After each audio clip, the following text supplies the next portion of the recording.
encore quelques exercices.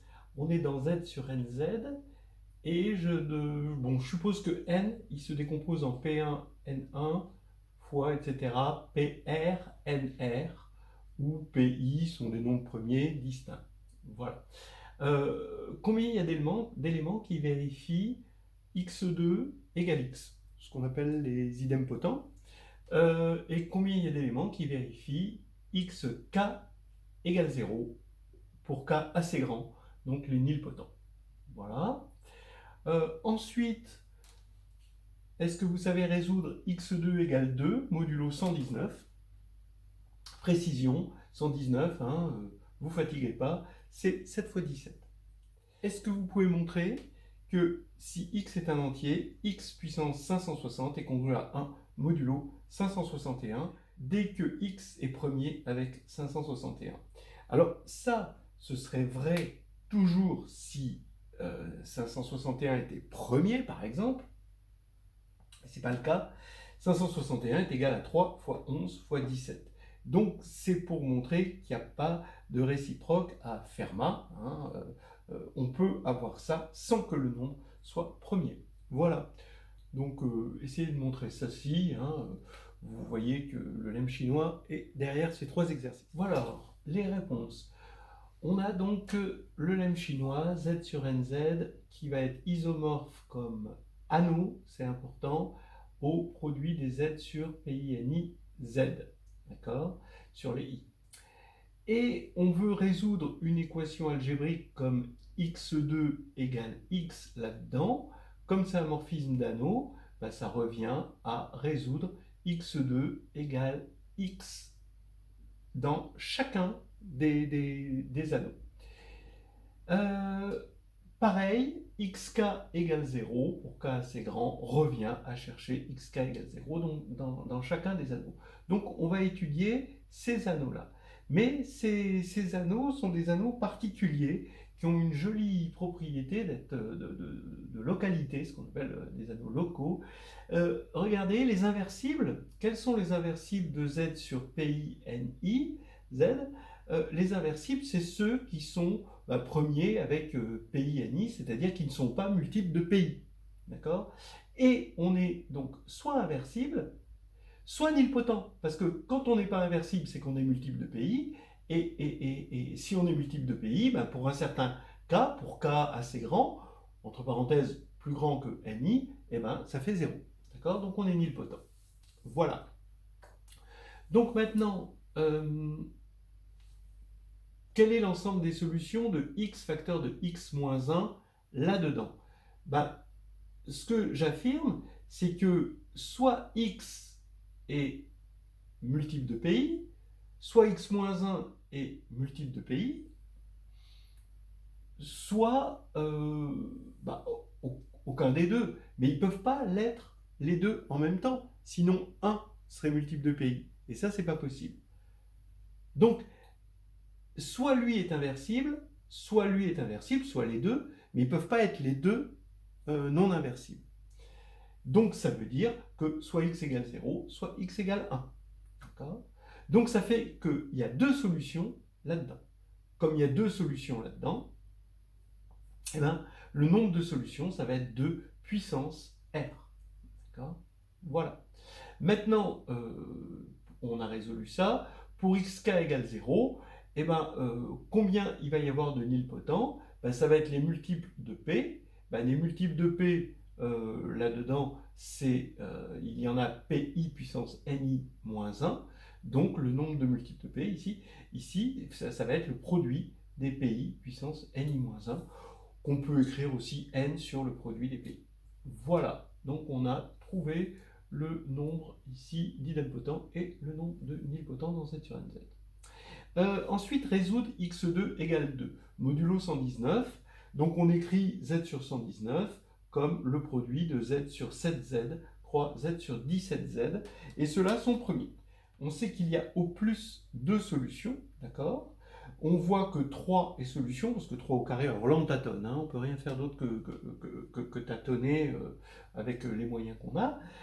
3 au carré, ça fait 9, donc ça fait 2, donc c'est bon. Donc l'autre solution, c'est moins 3, et il n'y en a pas d'autre parce qu'il y en avait au plus 2 solutions. Donc ici, ça fait plus ou moins 3. Pareil, si on regarde 17, ben 17 plus 2, ça fait 19, c'est pas un carré, mais 34 plus 2, ça fait 36, c'est un carré. Donc plus ou moins 6 est solution. Donc, de la même manière, il n'y a que ces deux solutions-là. Et donc maintenant, puisque on veut résoudre une équation, ça revient à résoudre ici, revient à résoudre ici, puisqu'on a un morphisme d'Alain. Donc ici, il faut trouver un x tel que x est congru à plus ou moins 3 modulo 7 et congru à plus ou moins 6 modulo 17. Donc on écrit l'identité de Bezout, 5 fois 7 moins 2 fois 17, ça fait 1, et donc ça va faire qu'on va prendre plus ou moins 6 fois 5 fois 7, moins plus ou moins 3 fois 2 fois 17, il faut faire attention à ce strabisme, là, et on va trouver comme solution, en fait, plus ou moins 11 et plus ou moins 45 modulo 119. Voilà. Ensuite, l'autre exercice, montrer que x puissance 560 est congru à 1 modulo 561 pour tous les x premiers avec 561. Donc, on écrit d'abord, ici, regardez, le lemme chinois, voilà, ce morphisme du lemme chinois, on a un isomorphisme, et on regarde le groupe multiplicatif, ici, et en fait, ça passe au groupe multiplicatif, d'accord? Pourquoi je regarde le groupe multiplicatif? Parce que x, il est dans le groupe multiplicatif, puisque le groupe multiplicatif, ici, c'est les premiers, glace de x, premier avec 561. Et donc, x va se retrouver, son image va se retrouver comme un triplet là-dedans. Et donc, il faut montrer que cette image, donc ce x puissance 561 est égal à 1, ici, ce qui veut dire que là-dedans, c'est égal à 1, 1, 1, puisque 1 correspond à 1, 1, 1 par le morphisme du lemme chinois. Mais ici, on a plusieurs fois Fermat. C'est-à-dire que si je prends y là-dedans, dans z sur 3z étoiles, y puissance 2 est égal à 1, puisque lui, il est d'ordre 2, donc d'après Fermat, y puissance 2 est égal à 1. Donc y puissance 560 est égal à 1, puisque 2 divise 560. De la même manière, y puissance 10, là-dedans, puisque z sur 11z étoile est d'ordre 10, un groupe multiplicatif d'ordre 10, y puissance 10 est égal à 1. Oui, mais 10 divise 560, ça c'est évident. Et pareil, on a 16 qui divise 560. Il se trouve que c'est une coïncidence qu'à chaque fois, on a un nombre n qui se décompose en produit de nombres premiers sans multiplicité, et que pour ces nombres premiers, on a à chaque fois, si j'appelle P ces nombres premiers, on a à chaque fois que P-1 divise N-1. Donc ça s'appelle les nombres de Carmichael, et il se trouve qu'ils fournissent des contre-exemples à la réciproque de Fermat. Voilà. Encore des petites histoires. Là, ici, je vous demande cette fois-ci de résoudre x2 égale 2, mais attention, modulo 289, alors 289, c'est normalement, si je ne me trompe pas, 17 au carré. Voilà. Alors là, il n'y a pas de lemme chinois, pas possible, d'accord? Donc comment faire? Quel est le dernier chiffre dans son écriture décimale de 7 puissance 3 puissance 9? Grand classique. Résoudre x puissance 61 est congru à 31 modulo 99. Ça, c'est curieux. Ça a l'air moins classique, mais en fait, il y a une petite astuce. Voilà. Alors cette fois-ci, on résout x2 égale 2. Mais modulo 289, c'est-à-dire 17 au carré. Alors donc, il n'y a pas de lemme chinois, mais qu'est-ce qui va remplacer le lemme chinois? Eh bien, on a ce morphisme de z, morphisme d'anneau, de z surjectif, sur z sur 17z, voilà, donc ça, c'est la surjection canonique, et 289z z, comme c'est 17 au carré, ben là ça va vers 0, donc il y a un passage au quotient, et on a un morphisme qui va de là vers là.